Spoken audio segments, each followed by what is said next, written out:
Much like the shape tools, Illustrator provides line tools that will draw open paths instead of closed paths like shapes do. The line tools can help you to draw numerous different types of lines in any number of configurations. Let's take a look at how some of these tools work. The line tools are located down here in your Tools panel, and we're going to begin by using the Line Segment tool. So I'm going to click on that to select it, and down here in my Fill and Stroke indicator, I'm going to make sure that the stroke indicator is frontmost, and then I'm going to go to my Swatches panel and make sure that I choose black as the stroke color. And that'll just make it easier for me to see these shapes when I draw them. And I should also point out that I have the lines.ai file already open on my computer. So at the most basic level, the line tool allows you to click and drag from one point to the next to draw a line. It's very basic in nature. You can just click and drag in any direction and you'll draw straight lines. Now I'm going to switch to my selection tool and just mark key over these and delete them. So we'll go back to that tool. And some tips when using the line tool are that if you hold down the shift key when you click and drag, you will draw a perfectly straight line in the horizontal direction, in the vertical direction, or on a perfect 45-degree angle from start to finish. So as you can see, these line tools or the line segment tool can be pretty useful depending on what type of design you're trying to create. Now I'm going to go ahead and click and hold on the line segment tool because we also have what's called the arc tool. When you click and drag with this tool, it's a little bit confusing because what it's doing is it's beginning at where you click and then ending where you're going to release your mouse. So no matter what direction you go, it's going to create an arc accordingly. Now, some tips when using the arc tool, you can use the up arrow on your keyboard to change the radius of the arc. You can use the down arrow key on your keyboard to decrease the radius. So I'm just holding down the down arrow key right now, and as you can see, it actually flipped to the other angle. So when you're happy with the arc, you can go ahead and just click and drag to draw the appropriate arc. And from that point, you can keep drawing. So maybe I want to draw one on this side, and you can click and drag to draw one in the other direction. Now, if I want to flip it, you can just press the F key on your keyboard, and that'll flip the arc accordingly. Once again, I'll press the F key to flip it in the other direction. And as you can see, I've drawn a fairly interesting shape. So I'm just going to shift click on all of these to select them so I can move it out of the way. Now, in addition, using this arc tool, if I click and drag, what I can also do is press the C key on my keyboard while I'm dragging, and that will close the arc. So what I can do is I can draw a shape. Then what I'll do is I'll click and drag one more time. And if I want to flip it, I just press the F key. And you can kind of change which direction you're going here. Again, like your shape tools, you can hold down the space bar on your keyboard to reposition it as you're drawing. And then when you release the space bar, it'll just continue where you left off. Same thing here, we can click and drag. And you can press the F key on your keyboard, reposition it. As you can see, you have a lot of flexibility here. Again, all drawn with a very basic line tool. Just move that out of the way for a second.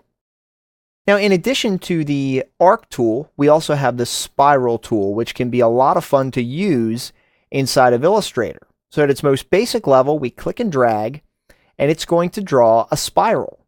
Again, you can hold down the space bar as you're dragging to reposition it accordingly. Now, in addition to just simply drawing a spiral, what we could do is, as we're dragging, we can use the up and down arrow keys on our keyboard to change what's called the decay of the spiral. So the down arrow key will decrease that to create less of a spiral, and the up arrow key will increase the amount of decay on the spiral. So I'm going to delete that one more time. Now, what I can also do when I'm drawing a spiral, I can, as I'm dragging, if I hold down the Option key on Mac or the Alt key on Windows, it will change the number of winds on the spiral. As you can see, as I drag up, it increases the winds. As I drag down or make it smaller, it decreases. Now, if I let go of the key, it's not going to change anything, but I'm still holding the mouse. I'm going to add the Alt or Option key, and you'll notice that the decay or the winds decreases. So depending on what you're trying to achieve, you can really change the overall effect of how this spiral looks. Now also, while you're dragging, you can hold down the Command key or the Control key on Windows to change the decay. So I'm holding down the Command key on Mac, Control key on Windows, and as I drag out, I'm changing that overall decay. As I drag inward, it will increase that. Now, you could keep combining these options. So I'll hold down the Command key.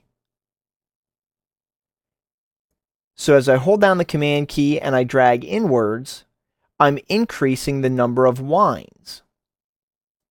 I'm going to press Delete to remove that. Let's do that again. So I'll click and drag. So if I hold down Command, I can change the decay rate. So I'm going to enlarge this and then hold down Command. And then if I want to change the decay rate, I hold down Option as I'm dragging one way or another, and that'll increase the number of winds. So using these two keyboard shortcuts, you can really change this behavior to really create any shape of spiral that you're looking for. So I'll go ahead and move that over to the side. And click and hold on this. We also have the rectangular grid tool.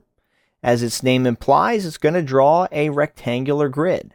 Now I'll go ahead and delete that because there's also some options you can use to change the rectangular grid tool. So as I'm dragging, what I can do is press the letter F on my keyboard to change the distribution of the horizontal dividers.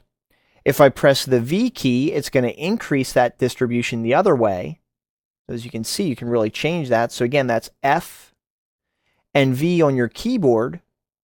And then you can also use the X and C keys on your keyboard to change the distribution in the horizontal direction.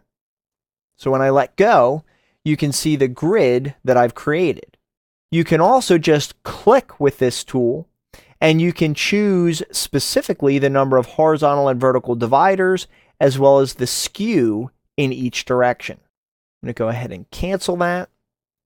We'll go ahead and just move this down a little bit. And last but not least, we also have the polar grid tool.